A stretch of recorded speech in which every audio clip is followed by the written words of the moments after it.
Most people are afraid of silence, not because silence is empty, but because silence exposes them. In conversation, in conflict, in decision-making, people rush to speak. They fill space. They explain. They react. Silence feels dangerous to them, like losing control. But the Stoics understood something most people never learn. Silence is not weakness. Silence is leverage. If this resonates, stay. This is not motivation, it is examination. And if you value clarity over noise, subscribe. This channel is not for distraction, but for disciplined thinking. Observe what happens when someone cannot tolerate silence. When challenged, they immediately defend. When questioned, they over-explain. When misunderstood, they rush to correct. They believe speaking protects them. In reality, it exposes them, because speech reveals urgency, and urgency reveals dependence. The person who must speak to regain control has already lost it. The Stoics trained themselves to pause, not to appear wise, but to remain sovereign. Marcus Aurelius wrote that you always have the option of no opinion. This was not indifference, it was restraint. He understood that reaction is optional, that silence preserves judgment, that power begins where impulsive response ends.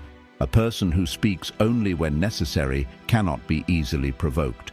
A person who reacts to everything can be controlled by anything. Silence interrupts manipulation.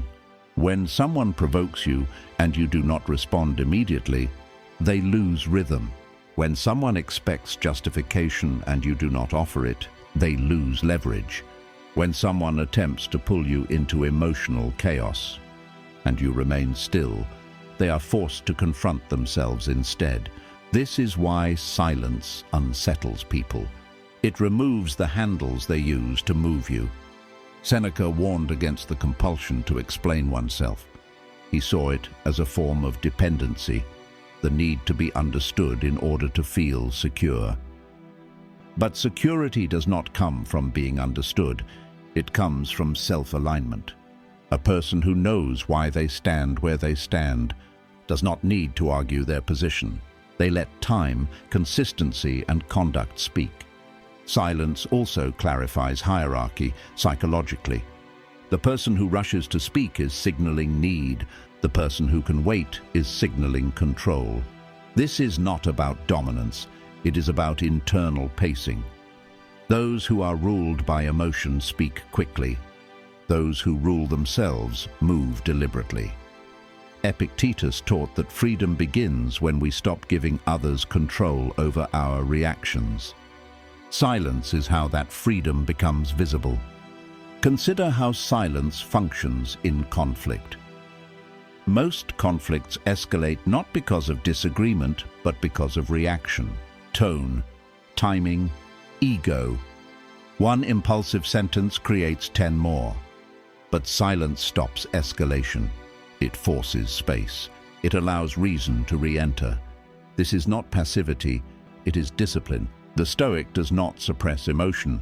They delay response until emotion no longer commands it. Modern culture fears silence. Social media demands constant expression. Opinions are expected immediately.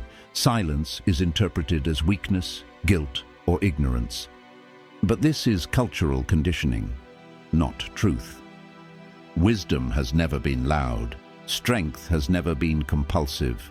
Authority has never begged for attention. The loudest voices are often the least grounded. Silence is also how clarity forms. A mind that is always speaking is never listening. A mind that is always reacting is never observing. The Stoics believed that perception precedes judgment, but perception requires stillness.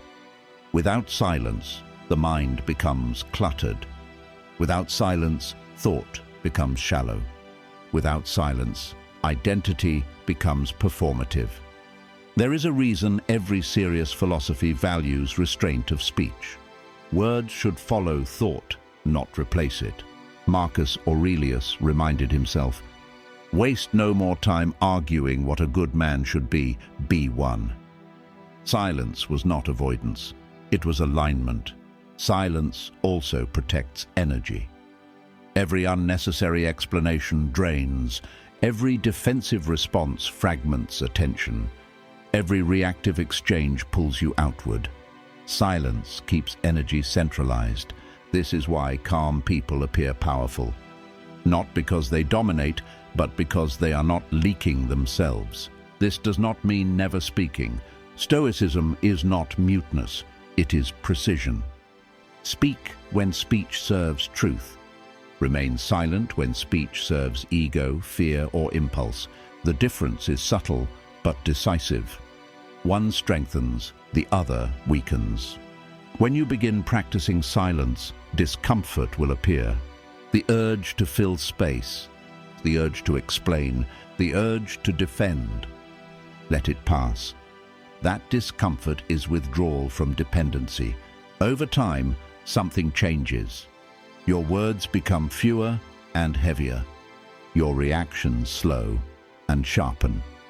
Your presence deepens. People begin to feel you before you speak. This is not manipulation. It is self-mastery.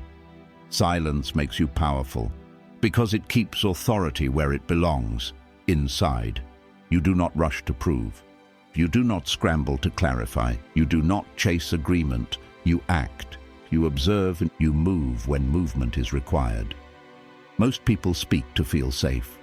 The Stoic learns silence to remain free, and that difference changes everything.